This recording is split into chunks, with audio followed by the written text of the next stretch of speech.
Bonjour, bonsoir, je m'appelle Ahmed, si tu me découvres pour la première fois, je suis technicien en réparation gros électroménager. Je suis connu sous le nom de Sam le technicien sur les réseaux sociaux depuis quelques années. Alors j'ai droit à des vannes de Sam le pompier, Sam Bob l'éponge et j'en passe. Ok. J'ai également eu droit à une nouvelle appellation, le technicien à brosse à dents. Avant, je m'appelais, enfin, je m'étais nommé un technicien pas comme les autres, mais récemment, vu que de plus en plus de mes dépannages en fait sont réalisés à l'aide d'une brosse à dents. Donc certains clients m'ont appelé comme ça. Du coup, je trouve que ça me va bien. Même si la brosse à dents, ça fait un peu limite. Donc voilà. Le sujet de ce soir, il est très simple dans ce live. Donc la communauté m'a demandé en fait comment on peut se lancer en partant de zéro, ou du moins de par mon vécu à moi, comment j'ai fait, comment ça s'est passé, etc. etc. Je peux donner des conseils, mais je vais devoir me découvrir un petit peu plus. Sachant que les réseaux sociaux, j'aime pas trop découvrir, enfin, j'aime pas trop pas découvrir, dévoiler, on va dire, beaucoup trop ma vie privée, mais disons que dans le contexte de l'entrepreneuriat, de l'électroménager, ça me pose pas plus de problèmes. Qu'est-ce que je voulais dire? Donc le temps qu'ils arrivent, les autres.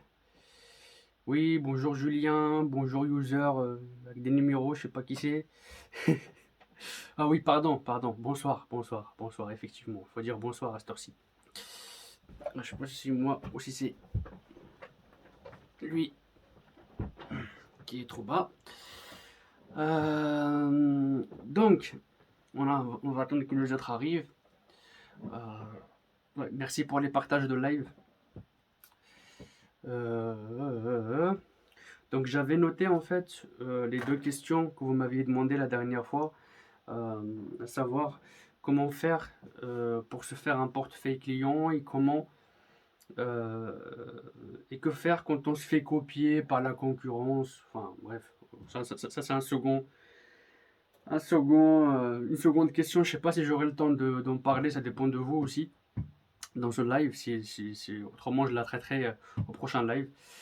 Euh, donc, après, je pense que ça dépend aussi des domaines, de ce que vous voulez faire. Mais en tout cas, ne parlez jamais de concurrence. Si je devais vous donner un conseil, ne vous concentrez pas sur la concurrence. C'est pour moi une erreur en fait, puisque on parle de concurrence lorsque on a exactement le même produit qu'un autre voisin ou qu'un autre concurrent si on veut. Mais lorsque votre produit diffère, ne serait-ce que de 2%, 3%, 4%, ça suffit.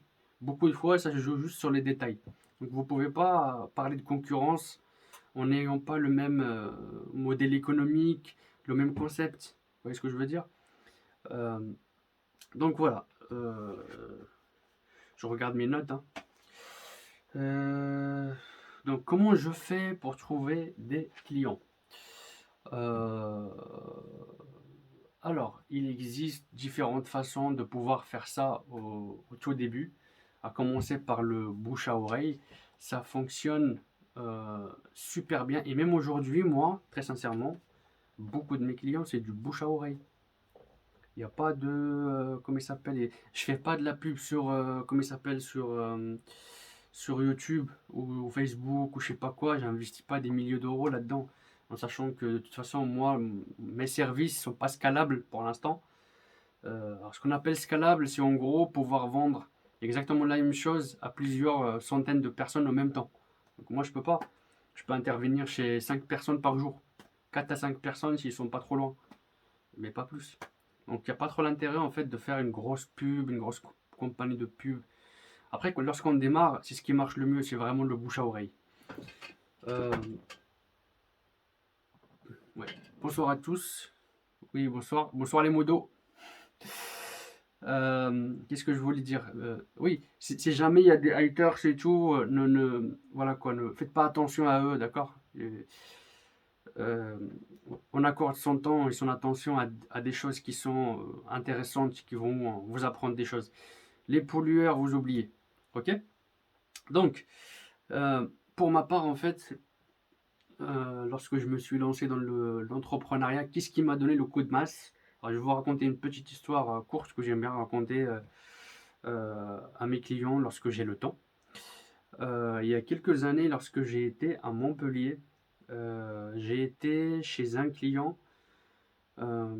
Et pareil, c'était du bouche à oreille. Euh, Comment dirais-je, j'ai été chez lui, c'était pour une machine, un lave-linge miel, qui avait 22 ans, 21 ans, 22 ans, un truc comme ça. À l'époque, j'avais 23 ans, hein. Ou 24 ans, je sais plus. Bref, j'arrive chez lui et donc je regarde la machine, la tête de la machine, et je lui dis, mais monsieur, la machine, elle a fait son âge, hein, faut la jeter. Donc il me regarde, il me dit non, mais non, moi ma machine je veux qu'elle marche. J'ai ma femme qui est analphabète, elle sait pas lire et écrire, elle est habituée à ses boutons, voilà, elle veut la réparer quoi qu'il arrive, quitte à me racheter toutes les pièces de la machine. Donc moi je fais le tour de la machine. Euh, Waouh, il y avait, je sais plus ce qu'il y avait comme pièces, mais en gros il y en avait pour à peu près 800 euros. Faut savoir que la marque Miel c'est des Ferrari, hein. C'est pas des, voilà quoi, c'est pas des Twingo entre guillemets. Donc je fais le devis et là je lui dis mais monsieur ça vaut vraiment pas le coup, faut vraiment acheter quelque chose de neuf là, je sais même pas si je vais trouver les pièces de ce genre d'appareil à 22 ans quoi. Euh, donc il me regarde, il me dit bon c'est quoi le problème, tu veux que je te fasse une avance et tout, donc il m'a fait une avance à l'époque. Et je me rappelle qu'à l'époque je bossais au McDo. Oui j'ai bossé au McDo. Voilà si ça choque quelqu'un, tant pis. J'ai fait plein d'autres boulots comme tout le monde avant de me lancer. Et du coup, j'étais à mi-temps à McDo et je me rappelle que je touchais à peu près 800 euros. Euh, donc j'ai fait la commande de ces pièces et tout, elles sont arrivées. Donc, concrètement, le monsieur il me plantait, je payais pas mon loyer quoi. Voilà. Donc je viens le jour J, je désosse complètement la machine dans la cuisine, il y avait des morceaux partout. Le monsieur il était parti sur son canapé avec son téléphone ou je sais plus sa tablette. Donc pendant à peu près 2 heures et demie, j'ai ouvert le truc, j'ai changé le moteur, courroie, etc., etc.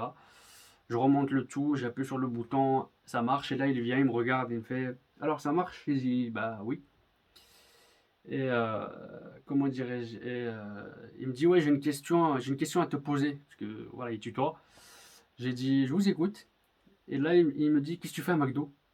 Je dis bah vous savez, voilà, dans le domaine. Il y a des choses contre lesquelles je suis pas d'accord, comment il s'appelle, comment il s'appelle, dans le domaine de l'électroménager. Euh, Gonfler les devis, c'est pas trop mon truc. Ça veut dire que derrière, en fait, mon salaire, il est pas mérité. Enfin, la méritocratie, comme on appelle ça. Moi, j'aime pas ça. Je suis pas d'accord avec leur politique. Je suis pas aligné avec ce qu'ils font, ni la façon dont ils le font.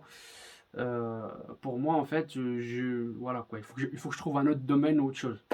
Monsieur, il écoute, il écoute. J'ai sorti plein d'excuses, hein, toutes les excuses possibles et imaginables. Donc il écoute, il écoute. Puis à la fin, je me rappellerai toujours de cette réflexion un peu vache, entre guillemets. Mais il m'a sorti, mais t'es con, toi. J'ai dit, quoi? J'ai dit, comme ça, pourquoi je suis con? Il a dit, moi, quand j'avais ton âge, je suis arrivé de Turquie. Je crois qu'il était kurde ou turc, je ne sais même plus. Je suis arrivé de Turquie, je savais faire une chose, c'était brancher 3 fils. J'étais avec mon père dans le bâtiment au pays. J'avais branché juste une prise électrique. 3 fils, bleu, jaune, vert et noir ou rouge. Donc il me dit je savais faire que ça. Je suis arrivé en France avec madame, j'avais à peu près 18 ans ou 19 ans. Je parlais pas un mot de français. Partout où j'allais, impossible de trouver du boulot. Euh, Ce que j'ai fait, c'est que tous les matins, je me levais avec mon vélo et mon sac à dos. Madame préparait ma gamelle. 7 heures du matin, je choisis un quartier au hasard. Je sais qu'à 7 heures du matin, les gens sont debout. Je te comporte. Oui, bonjour madame, réparation, fuite d'eau, électricité, ampoule, chaise, je sais pas quoi. Enfin, les gens le matin, il faut même pas l'effort de comprendre ce que je disais. Ils entendent juste robinet, fuite d'eau, ampoule. Et je dis, ouais, c'est un bricoleur. Et je tends la main comme ça à ma carte de visite. Ils me disent, c'est même pas des vraies cartes de visite, hein, c'est des papiers que j'ai découpés comme ça au café où j'ai mis mon numéro, quoi. Et la seule chose que savait lire ce monsieur-là, c'était les chiffres. Ce qu'il faut comprendre. Mais ça, j'ai découvert qu'il savait pas lire et écrire qu'après, bien évidemment. Donc, il me dit, j'ai fait comme ça. Puis après, les gens, une semaine après, ils appelaient. Oui, monsieur, j'ai une fuite d'eau. Oui, monsieur, une prise, une ampoule, un truc. Il me dit, j'arrivais, quoi que disait le client, et c'est ça qui m'a fait rigoler. Quoi que disait le client à la clinique, je dis tout le temps oui. Oui, oui, oui. Il me dit, j'arrive chez elle ou chez eux. Je dis, madame, bonjour madame, oui, vous venez rentrer. Montrez-moi comment il s'appelle. Je vous montre la bête où elle est, ce qui se passe. Il me dit, j'attends juste qu'il me montre en fait où est la chose. Si c'est un robinet, je sais tout de suite que c'est une fuite. Si elle montre une ampoule, ça veut dire qu'elle ne fonctionne pas. Et j'ai pas besoin de parler français pour ça. Et en fait, c'est comme ça qu'il a commencé ce monsieur-là. Et il n'a pas été à l'école, hein. Alors que nous, on fait des études. Il y en a même qui font parfois des études supérieures et tout. Mais ils galèrent à trouver un travail. Et là où j'ai découvert en fait que ce monsieur ne savait pas lire ni écrire, c'est au moment de remplir le chèque. Parce qu'il m'avait donné une grosse partie en espèces. Il restait une cinquantaine d'euros. Il m'a dit, oh, est-ce que je peux te faire un chèque et tout. Je dis, ok. Donc il me jette le chèque comme ça. Il me dit, tu remplis.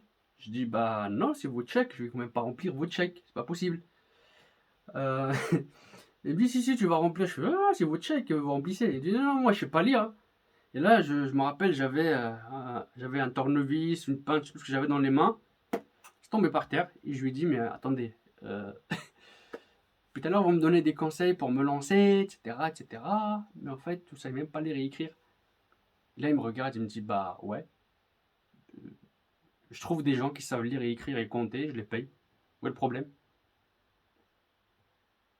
Et là, ça a fait tilt dans ma tête, je me suis dit, attendez, il y a un truc que je loupé dans mon éducation, là, c'est pas possible. Vous êtes millionnaire, vous avez des chantiers sur les routes, dans l'immobilier, je sais pas trop quoi, vous avez une villa qui vaut sûrement 1 million d'euros, j'en sais rien, et vous savez même pas remplir un chèque. Bon, ben, on va tout revoir, hein. De notre mode de pensée, notre mode de voir les choses, que les diplômes, en fait, c'est pas tout. Et je me rappellerai toujours de cette phrase, paix à son âme d'ailleurs, parce qu'il est décédé pendant le Covid en 2019, je l'ai appris. Euh, il m'avait dit une phrase qui m'a marqué. Les gens qui ont des diplômes travaillent pour ceux qui n'en ont pas. Je répète. Les gens qui ont des diplômes travaillent pour ceux qui n'en ont pas. Voilà. Et bien évidemment, j'ai fait quoi après ça? Si une personne qui ne sait même pas lire, ne sait pas écrire, a réussi en fait à se lancer, à développer son business, s'est battu en créant des boîtes alors il sait même pas écrire un mot. Moi, je dois dire quoi? Que je suis pas d'accord avec telle société, tel mode de fonctionnement, que je suis qui? Je me donnais pas la légitimité en fait de me dire que je peux le faire. Si ce monsieur-là y arrive sans même savoir ni lire ni écrire, qu'est-ce que moi je dois dire? Qu'est-ce que moi je peux trouver comme excuse meilleure que ça? Il n'y en a pas. Il n'y en a pas. Tu te lances, tu te manges des gamelles, tu te tais et tu persévères. Il n'y a pas. Tu persévères. Il n'y a pas de secret.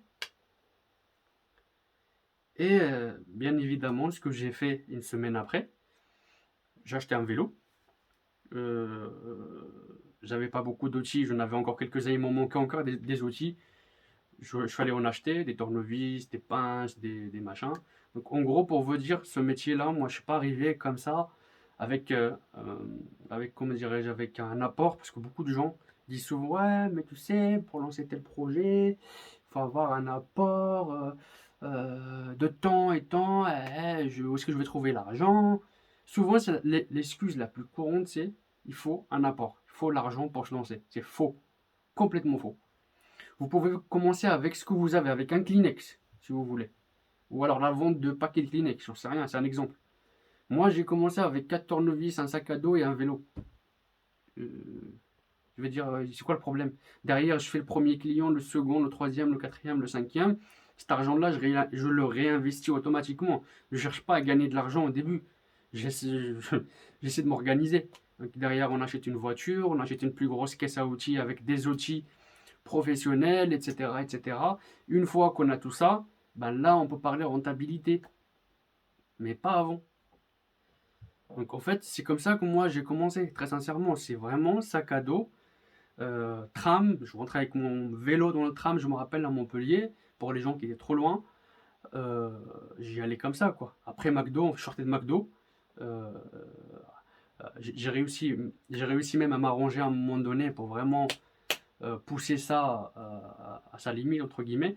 Je me suis arrangé avec McDo pour avoir des horaires en fait convenables. C'est-à-dire que je faisais les ouvertures, les open le matin, 6 heures, 6 heures, 7 heures, ça dépend s'il y a des livraisons ou pas, jusqu'à peu près 13h30, 14h. À 14h30, à 14h, 14h30 après manger, je vais travailler, je fais un ou deux clients. Et petit à petit, vous allez me dire, ouais, mais comment tu fais pour trouver des clients? Je sais pas, on est au 21e siècle, il y a des réseaux sociaux, il y a des groupes Facebook, il y a des forums, il y a des... et j'en passe, sans compter le bouche à oreille, les voisins entre eux, etc. Si vous avez un produit qui est efficace, qui répond à un besoin, comment dirais-je, à un besoin en fait important, il n'y a pas de raison que vous n'y arrivez pas.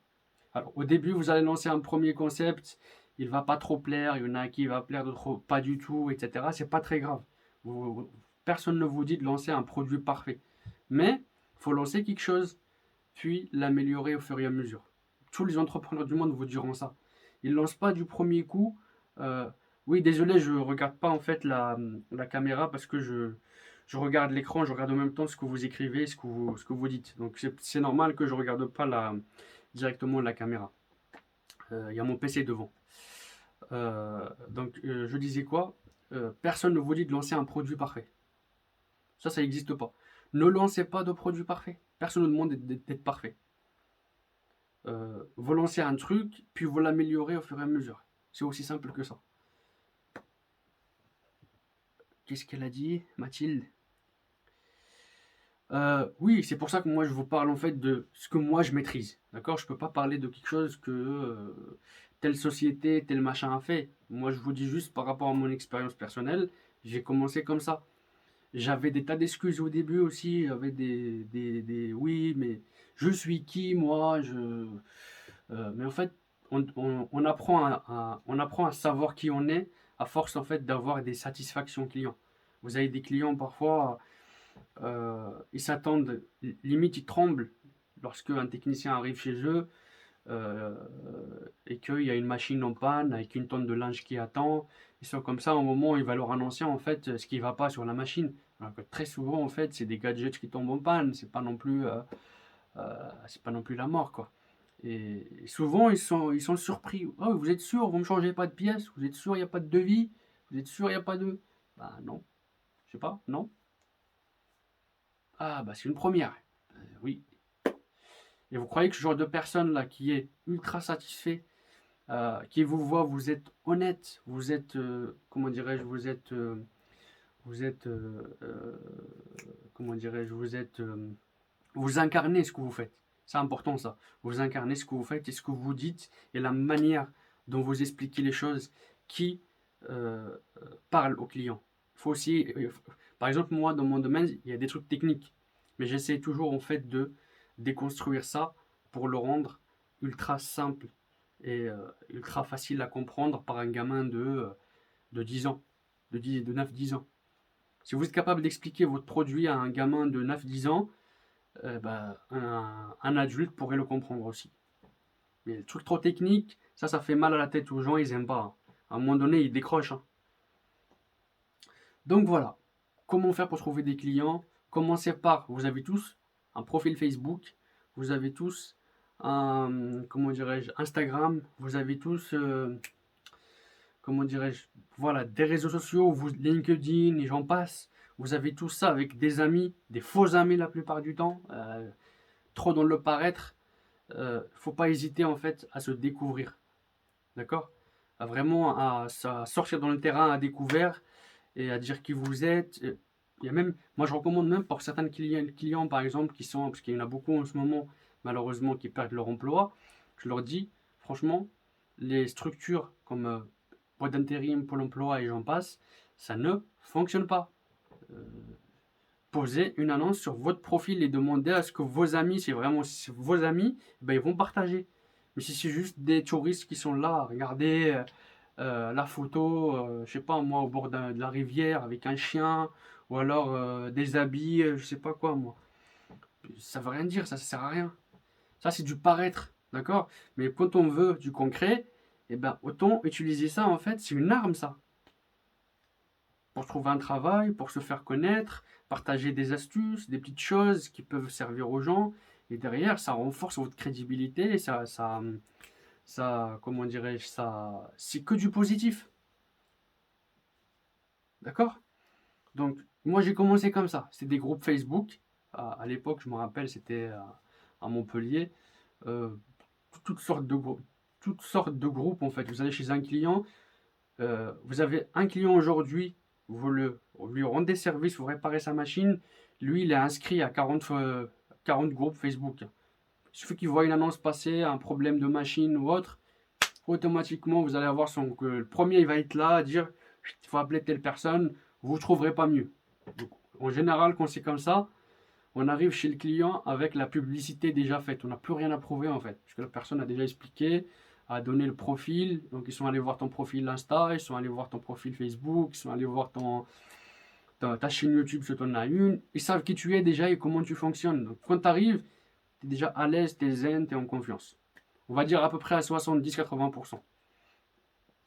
Mais lorsque tu es face à un client que tu connais pas, que tu rencontres pour la première fois, là il faut quasiment tout refaire. Ça c'est un petit peu plus compliqué. Mais le bouche à oreille, c'est l'arme la plus puissante d'aujourd'hui en matière de publicité et la plus sûre. Je peux vous l'assurer, ça. Moi, je bosse quasiment qu'avec ça. Donc voilà. Euh, on dit comment? Bah, moi, ce que je conseille en premier, c'est votre profil Facebook. Vous mettez que, je sais pas moi, vous êtes, je sais pas moi, vous voulez faire du marketing, vous faites, je sais pas moi, vous êtes cuisinier, je sais rien. Vous mettez quelque chose, proposez des repas. Euh, En commençant par faire par exemple une soirée dégustation, une connerie comme ça pour voir si le concept fonctionne. Et voilà, faut commencer quelque part. Et c'est en faisant des erreurs qu'on apprend. D'accord? Moi le premier, hein. C'est en faisant des erreurs qu'on apprend. Au départ, je me rappelle, au tout début, vraiment je pensais que pour me faire connaître, il fallait casser les prix. Par exemple, ça c'est une bêtise. Casser les prix, mais vraiment que personne ne puisse vendre à ce prix-là. Et en fait, je vendais à perte. En gros, je faisais mes interventions, mais à perte. Et c'était débile. Parce que quand on fait ce genre de choses, en fait, faut pas oublier un paramètre, c'est qu'on attire aussi que des emmerdes. Voilà. Parce qu'il y a certaines personnes, 50 centimes, c'est 50 centimes. Et quand tu lui dis que je te fais ça pour 40 euros, bah, tous les professionnels du domaine, ils font à peu près à 80, 90. Bah, c'est une très bonne affaire. Sauf que la moindre erreur, en fait, peut te coûter cher derrière. Aussi bien en argent, en temps, en ce que tu veux. Donc, tu attires en fait que des emmerdeurs. Et franchement, au tout début, je me rappelle, il y avait très très peu de gens en fait qui étaient relativement gentils ou qui étaient d'accord avec ce que je faisais parce que dans leur conscient en fait ils n'ont pas payé très cher. Je sais pas, moi quand tu achètes un iPhone que tu l'as payé 1200 euros, si tu le vois tomber, tu vas limite plonger en dessous comme ça pour pas qu'il se casse la gueule. Par contre, tu achètes une savonnette à 10 euros, si elle tombe, tu vas shooter dedans. Tu t'en fiches. Tu vois ce que je... Il rigole. Ouais, donc voilà.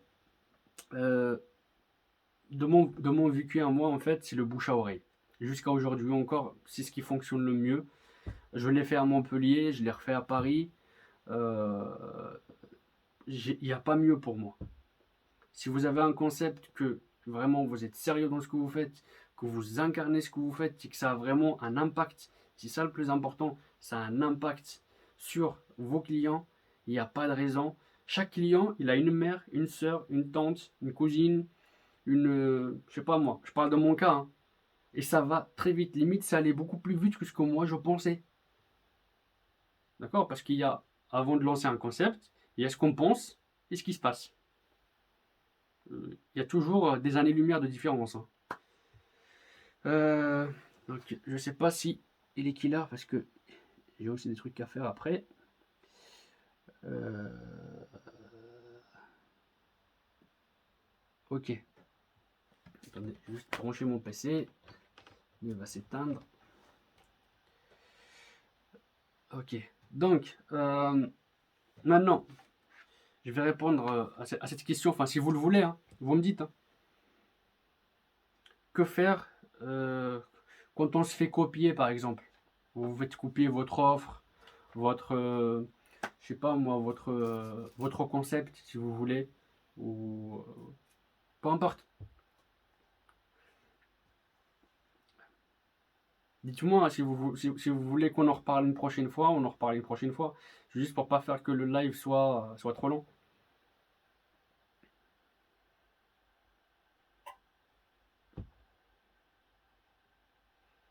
D'accord. Vous voulez les questions-réponses? D'accord. Ok, bah, on va faire un vote, les questions-réponses, ou alors on va parler de concurrence. Que faire face à la concurrence?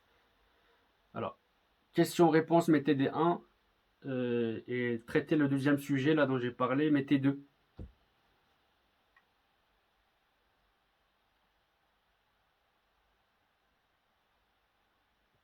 Ok. 1, 1, 1, 1, 1. Ok, on le laisse pour la prochaine fois. Vous êtes d'accord? Ok. Bah, c'est marrant, il n'y a que 10 personnes qui parlent et les 200 autres, qu'est-ce qui va pas dans ce que je vous raconte là? Ça vous plaît pas? Ça vous surprend? Bref. Donc voilà, là je vais vraiment lire vos questions, donc je vous écoute.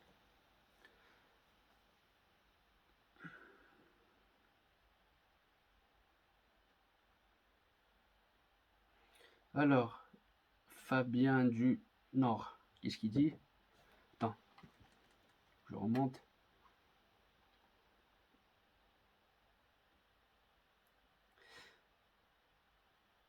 Ton concept a fonctionné à Paris, c'est normal, il y a du monde. Euh, Bah, comme je l'ai dit en fait précédemment dans le début de la vidéo, peut-être que tu n'étais pas là. J'ai commencé quand j'étais à Montpellier. Je sais pas si tu connais un peu Montpellier, c'est pas non plus une ville énorme, hein. Euh, Bien au contraire, ce qui m'a surtout amené à Paris, moi, c'est que je fais beaucoup moins de routes à Paris. Les gens sont compressés. Bon, c'est vrai qu'il y a un inconvénient aussi qui sont les bouchons. Tu passes un temps fou dans les bouchons.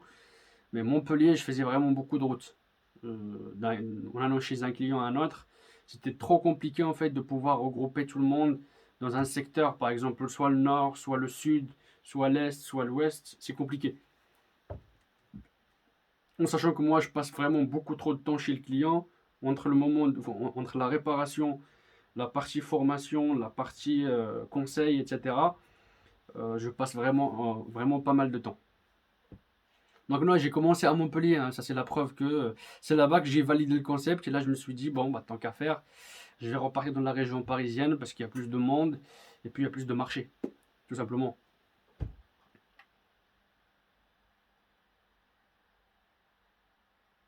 Tu conseilles les réseaux sociaux de changer son profil. J'ai pas compris ta question, à Aza ou Hamza ou... Ouais, répète ta question, j'ai pas compris. Oula, il y a trop de questions. Bah, je pourrais pas répondre à toutes vos questions finalement, hein, parce que là, je vais en choisir au hasard, hein.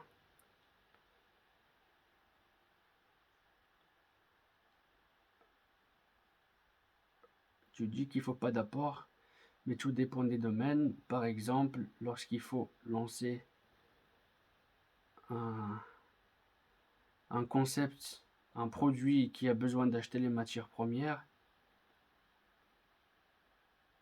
il n'y a pas la suite. Euh, Bien évidemment, c'est pour ça que je dis en fait qu'il n'y a pas forcément besoin d'apport. Quand je dis qu'il n'y a pas forcément besoin d'apport, ça ne veut pas dire qu'il faut commencer avec zéro. Moi, j'ai dit que j'ai acheté un vélo, un sac à dos et des outils. Façon de dire, tu investis avec ce que tu as.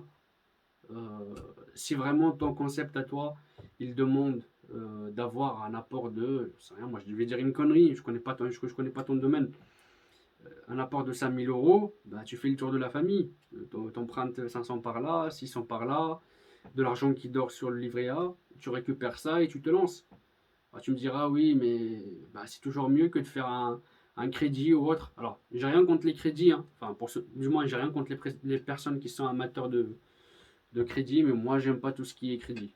Parce qu'en fait, À partir du moment où vous faites un crédit, vous devenez esclave de votre banquier et la marge de manœuvre et la confiance qui est importante au départ afin de pouvoir encaisser un maximum de gamelles, le temps de trouver le bon concept, le bon truc qui plaît, le bon truc qui marche. Ben, première gamelle, seconde, troisième, au bout de la cinquième, vous allez craquer.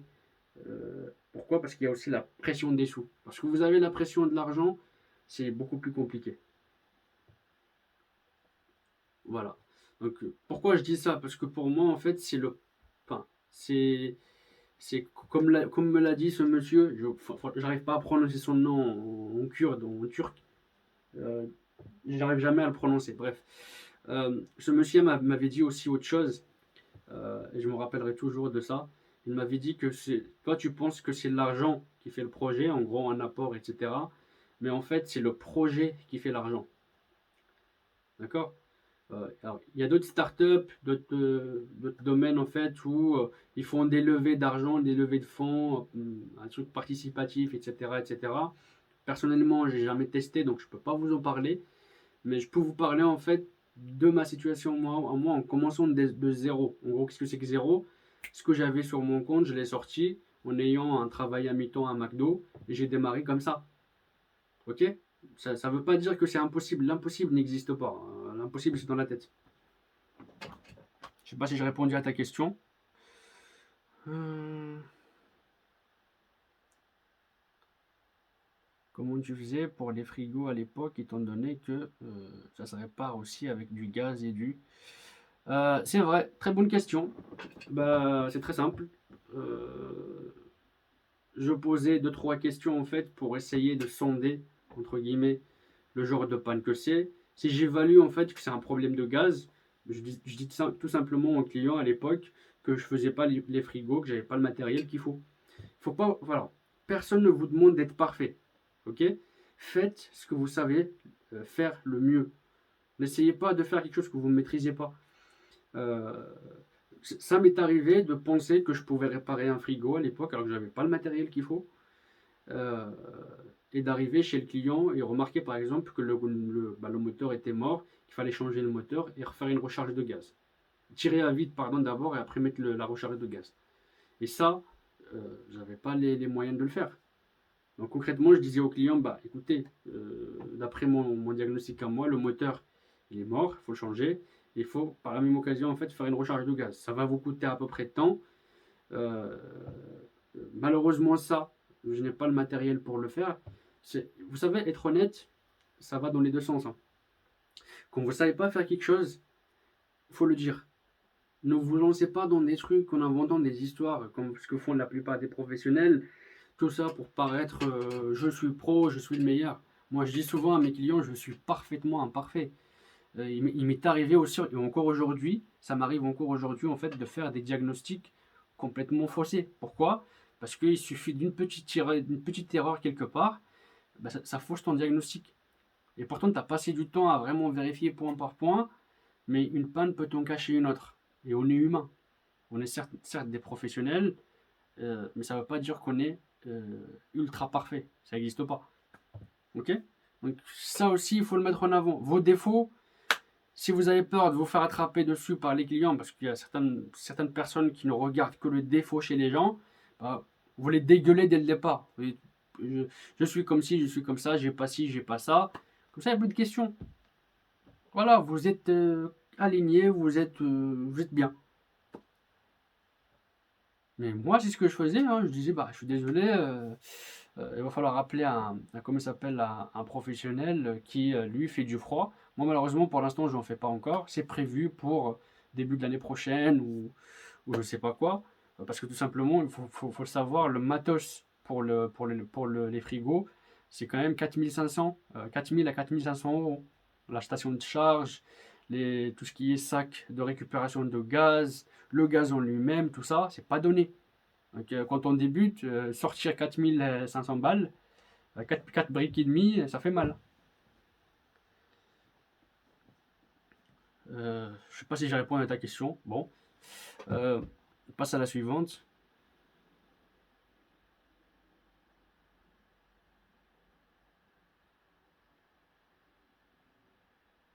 t'as fait comment pour faire la différence? Et t'as fait comment pour faire la différence? Et que quoi? Alors qu'il y a, alors qu'il y a Darty, Conforama, machin. Ah. Bah écoute, ces gens-là, j'ai travaillé pour certaines personnes, enfin certaines de ces sociétés, sans pour autant nommer lesquelles. Euh, je sais comment ils fonctionnent. Euh, comment dirais-je, je vois à peu près euh, comment euh, ils gagnent leur argent entre guillemets et comment le client se fait, je suis désolé de le dire ça, se fait entre guillemets plumer. Voilà, vraiment en beauté quoi. Euh, Ce que moi j'ai fait à côté, c'est complètement l'inverse de ce que eux ils font. Et pourtant, je fais pas payer moins cher que eux. C'est juste que euh, niveau de vie, niveau par exemple garantie, niveau confiance client, bah, c'est pas la même chose. Euh, les clients me recommandent les yeux fermés. Quand je vais chez eux, si je sens comment dire, la moindre hésitation, le moindre truc qui n'est pas clair, je repose des questions et je vérifie. Et s'il me dit qu'il n'est pas satisfait, c'est très simple, je rembourse. Mais par contre, il ne faudrait pas qu'il me rappelle derrière, parce que là, des fois, je fais comme ça, parce que je suis quelqu'un de correct, je suis prêt à travailler gratuitement, s'il faut.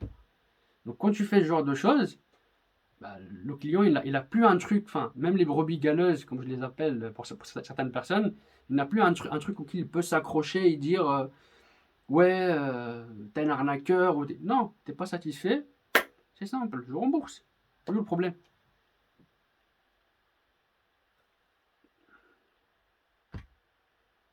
Donc oui, en fait, tu fais quelque chose de différent.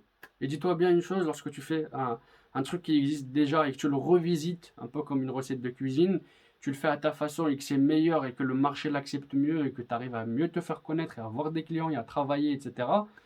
Tu auras toujours des gens, que ce soit des concurrents ou autres, qui essaieront de te copier, qui essaieront de te mettre les bâtons dans les roues. Mais en fait, c'est de l'énergie qui perdent ces gens-là. Moi, c'est pour ça que je n'aime pas parler de concurrence. Très sincèrement, euh, pour moi, la concurrence n'existe pas. Le seul concurrent que j'ai, c'est moi-même. À chaque fois, je dois euh, donner le meilleur de moi-même. Je dois faire du mieux que je peux, de façon à ne pas avoir de regrets après. C'est tout ce qui compte. Après, les autres, ce qu'ils font, bah, ils font à leur façon et je fais à la mienne. Je juge personne. Je Voilà. Chacun. Si tout le monde est content comme ça, tant mieux. Mais moi, très sincèrement, je n'aime pas trop parler concurrence. Pour moi, j'ai pas de concurrent. Je préfère parler partenaire, limite. Euh, Ah oui, j'ai pas parlé comment il s'appelle? J'ai parlé des réseaux sociaux, mais j'ai oublié de parler de tout ce qui est application. Vous avez une application, mais qui va fermer très bientôt. Je l'ai appris aujourd'hui en plus. Ça s'appelle Stouti. Je sais pas si vous connaissez. Bah, c'est des applications ou des plateformes de mise en relation. Les gens postent des annonces pour garder un chat, pour laver son linge, pour réparer, enfin, montage de meubles, promener un chien. Il y a vraiment de tout et n'importe quoi, le bricolage, peinture, ce que vous voulez. Et vous avez des gens qui postent des annonces là-dedans et vous avez comment ça s'appelle, des bricoleurs et des professionnels comme moi qui venant répondre à ces annonces-là. Alors, là-dessus, euh, les concurrents, un peu comme moi ou même des bricoleurs, des fois, ce sont les membres de leur famille qui viennent poser de fausses annonces juste pour voir en fait vos offres, comment ils sont et comment vous gérez vos offres. Ils ont essayé de copier. Moi je l'ai vu. Hein. Il m'est arrivé d'aller chez des clients en me disant, vous savez, il y a eu deux personnes qui ont envoyé exactement la même offre que vous, sauf qu'elle était 50 fois moins chère. Je dis, ah bon? J'étais qui? C'était. Bon, des fois on me le dit, des fois je m'en fiche un peu, mais façon de dire, d'accord, ils vont copier mes offres. Mais est-ce que derrière, lorsqu'ils vont décrocher l'intervention, ils vont pouvoir assurer? Parce que moi, les offres que je fais, en fait, elles sont accessibles. Moi, je dis accessibles parce que accessibles pour le client et pour moi.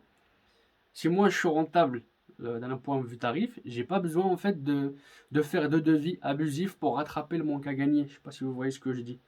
C'est dès le départ, vous êtes rentable, en fait, par rapport à votre travail. Vous n'avez pas besoin de lancer des tarifs j'appelle ça des hameçons pour séduire, puis derrière donner une impression au client que c'est correct niveau prix, mais derrière vous lui faites quand même un devis pour rattraper le manque à gagner. Parce que vous savez très bien qu'avec 50-60 euros, bah, un déplacement, c'est pas grand-chose, hein. Non, moi, c'est une centaine d'euros, c'est parfois même le secteur, le secteur de, comment il s'appelle, de Versailles, plaisir, etc. Dans le sud, c'est très loin. J'y vais par exemple pour 130, 140 euros à peu près, hein. Mais là-bas, je n'y vais que chez des membres de la famille de mes clients. D'accord? J'y vais pas comme ça. Si je réponds à une annonce qui est là-bas et que je leur mets 130 euros, 140 euros, déplacement, main-d'œuvre, diagnostic, etc. dessus, et ils vont préférer quelqu'un qui soit dans leur coin. Même si, voilà, même si moi, mon offre elle est plus intéressante. Voilà, façon de vous dire. Il ne faut pas casser vos prix, d'accord? Mettez un prix que vous estimez, vous, rentable, correct, selon votre offre. Après, pour la justifier, vous la justifiez dans les détails, sans pour autant de dire au client, s'il vous plaît, appelez-moi, je suis le meilleur, ou je ne sais pas trop quoi. Le client, il le voit, ça. Il n'y a pas besoin, en fait, qu'on lui dise, il va avoir plusieurs offres. Rien que l'expérience qu'il a dans son passé, chez comment ça s'appelle, les sociétés qui sont passées avant. Des fois, ils passent 3 fois, 4 fois, 5 fois. Le client, à chaque fois, il prend des demi-journées pour pouvoir les recevoir euh, chez lui, etc. Ben, il en garde un souvenir amer. Vous voyez ce que je veux dire?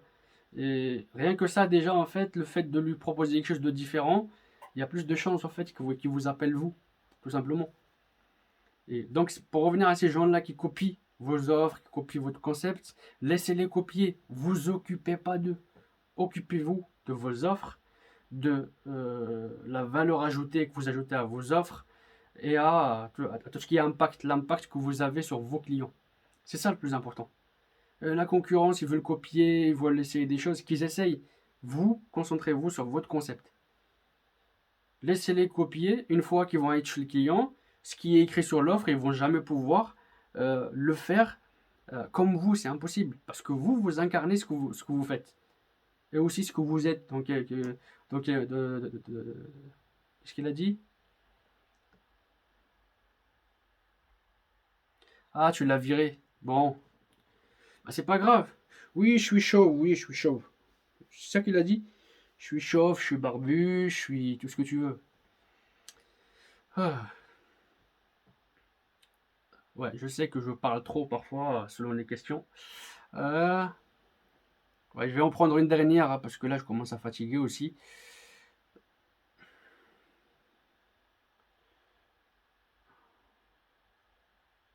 Alors, où c'est qu'il est l'autre? Regarde la mienne, regarde. Attends, attendez. Je vais en choisir une au hasard, hein. Je suis désolé. Après, vous pouvez toujours m'envoyer un DM sur Instagram, d'accord? Parce que vous pouvez toujours m'envoyer un DM sur Instagram. Je répondrai à vos questions. Pour ceux à qui j'ai pas pu répondre, ok? Je répondrai entre deux clients avec des audios. Essayez de me faire des audios, c'est plus simple pour moi. Parce que tout ce qui est écrit, c'est compliqué. Envoyez-moi des audios, toujours, pour les gens qui ont mon numéro de téléphone, même mes clients, envoyez-moi des audios sur WhatsApp, sur Instagram, que je lis assez rapidement et où je réponds aussi aussitôt. Parce que l'écrit, prendre le téléphone, conduisant, etc., et répondre, je préfère appuyer sur le bouton micro et il va répondre. Euh,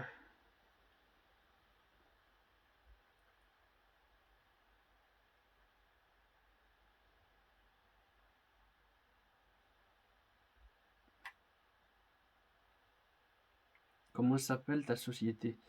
Bah, si vous allez sur mon compte Instagram, normalement, voilà, vous le verrez. Il y a même des t-shirts des fois sur certaines vidéos où c'est complètement écrit. Ça s'appelle Econov Ménager. Euh, voilà, c'est une société que j'ai créée aussitôt que je suis rentré sur Paris. Bon, j'en prends une dernière parce que même si j'en ai dit, même si j'ai déjà dit, vous voyez, je commence à fatiguer.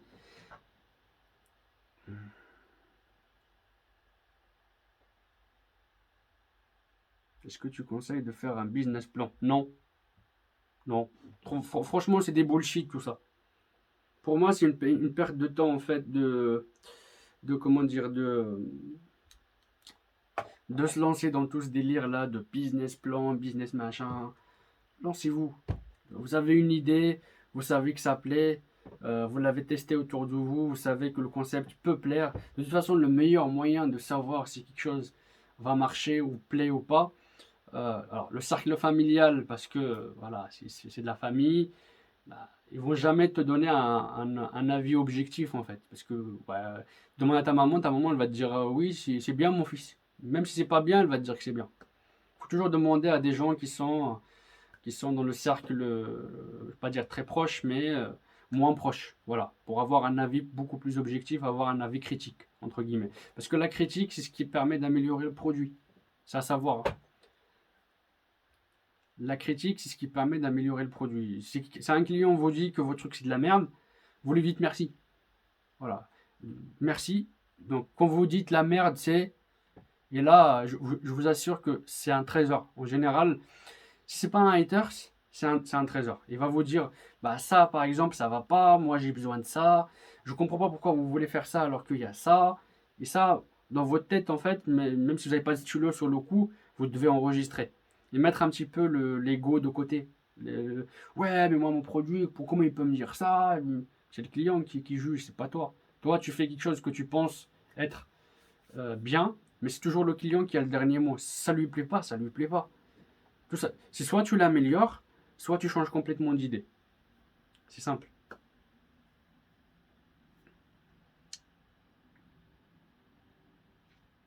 Sur la chaîne YouTube, il y a des vidéos beaucoup trop longues. Oui, c'est fait exprès. C'est justement que pour que vous voyez aussi la réalité de mon quotidien. Parce qu'il y a plein de vidéos sur YouTube, en fait, on va vous montrer, on va vous faire des montages. Moi, enfin, après, c'est mon idée. Peut-être, encore une fois, c'est vous qui choisissez, hein. Si ça vous plaît pas, vous me le dites et je ferai l'effort de faire des montages, même si j'ai pas le temps. Parce que concrètement, faire un montage vidéo, etc., ça prend du temps. En plus, c'est pas forcément quelque chose que je maîtrise à la perfection, on va dire. Euh, moi, pour garder en fait comment il s'appelle, vraiment l'âme de la chose, je préfère voir tout de A à Z. Comme ça, s'il y a une vis que j'ai oublié quelque part, que j'ai coupé au montage et qui risque de faire casser une machine à quelqu'un, bah, peut-être qu'il va me dire merci, euh, même si c'est trop long. Après, les gens, je sais voilà, on aime bien les choses rapides, etc. Mais je sais pas. Pour l'instant, je teste comme ça. À l'avenir, si vous me dites que c'est moins intéressant et que ça prend trop de temps et que vous apprenez pas des choses forcément, même si moi je pense que si, bah, je ferai des vidéos courtes. Mais pour l'instant, j'essaie de faire l'inverse de ce qui existe. Des vidéos courtes de 5-10 minutes, il y en a plein partout.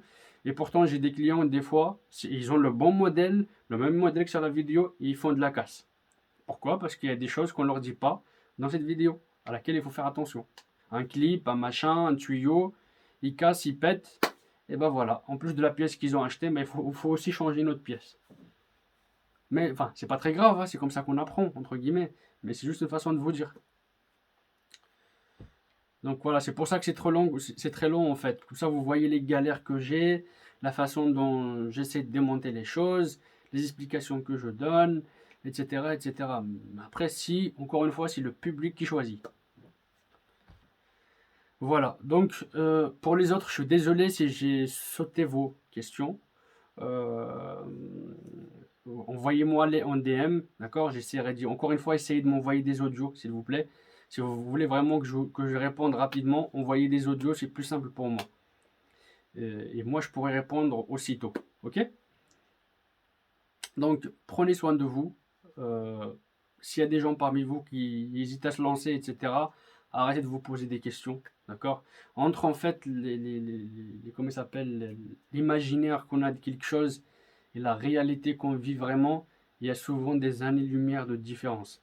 C'est soit votre idée elle est bien et vous allez faire boum dès le départ et exploser, soit elle n'est pas bonne, le public n'est pas réceptif, etc. Et il faut soit l'améliorer euh, en fonction des besoins ou de ce que veulent vos clients ou votre public, ou alors vous changez complètement d'idée parce que c'est une idée qui n'est pas intéressante, ou alors un concept qui n'est pas intéressant. C'est tout ce qu'il y a à savoir là-dedans. Et dites-vous bien que quand vous prenez la décision d'améliorer quelque chose parce que vous savez qu'il y a un marché, que les gens sont intéressés, mais qu'il faut juste le perfectionner, bah, il faut prendre le maximum de gamelles. D'accord? Il faut vraiment prendre le maximum de gamelles. Moi, par exemple, avec toutes les pannes que j'ai, euh, toutes les pannes que je rencontre, etc., à chaque fois que j'ai une panne chez un client, le seul truc en fait qui trotte dans ma tête, c'est comment on aurait pu éviter que cette panne arrive. Alors, dans 90% des cas, c'est parce que le client, bah, déjà, un, il sait pas utiliser sa machine correctement. Deux, il l'entretient pas. Il ne sait même pas qu'une machine, ça s'entretient. Il y en a beaucoup, en fait, quand on leur dit votre machine, il faut l'entretenir, ils vous regardent, ah bon? Bah ouais. Le lave-linge et le lave-vaisselle, ça lave le linge et la vaisselle, mais qui c'est qui lave les machines, elles? En général, là, il y a un point d'interrogation, les gens se disent, ah ouais, quand même. Bah ouais. Une voiture, si vous ne faites pas de vidange, de pneus, de plaquettes, de tout ce que vous voulez là en entretien, même si c'est une Ferrari, que ce soit une Ferrari pardon, ou une Twingo, les deux sont limités à 130 sur autoroute, mais s'il n'y a pas d'entretien, soit vous avez un accident avec, soit elle ne roule plus. Simple. Oui, voilà. Bah écoutez, je vous souhaite à tous une excellente soirée. Merci, merci d'avoir été là. Je suis désolé s'il y a des questions que j'ai pas pu voir, parce que des fois, lorsque je suis dans mes pensées, dans mes explications, Euh, voilà, j'ai pas tendance à regarder vos questions ou alors à y répondre tout de suite. Mais encore une fois, voilà, pour que tout le monde puisse être satisfait, envoyez-moi des DM sur Instagram. J'y répondrai avec plaisir. D'accord, les amis? Voilà. Ceux qui me disent de regarder la caméra, je vais regarder la caméra. Je vous souhaite à tous le meilleur dans ce que vous faites et ce que vous entreprenez. Et je vous dis à une prochaine vidéo. On va, on va parler d'un autre sujet, puisque là j'ai parlé en fait de la concurrence finalement. Que faire face à la concurrence, je l'ai évoqué. Mais si vous voulez qu'on en reparle beaucoup plus profondément la prochaine fois, on le fera avec plaisir. Donc, je vous souhaite à tous une excellente soirée. Et puis je vous dis à un prochain live ou à une prochaine vidéo éventuellement. Très bonne soirée.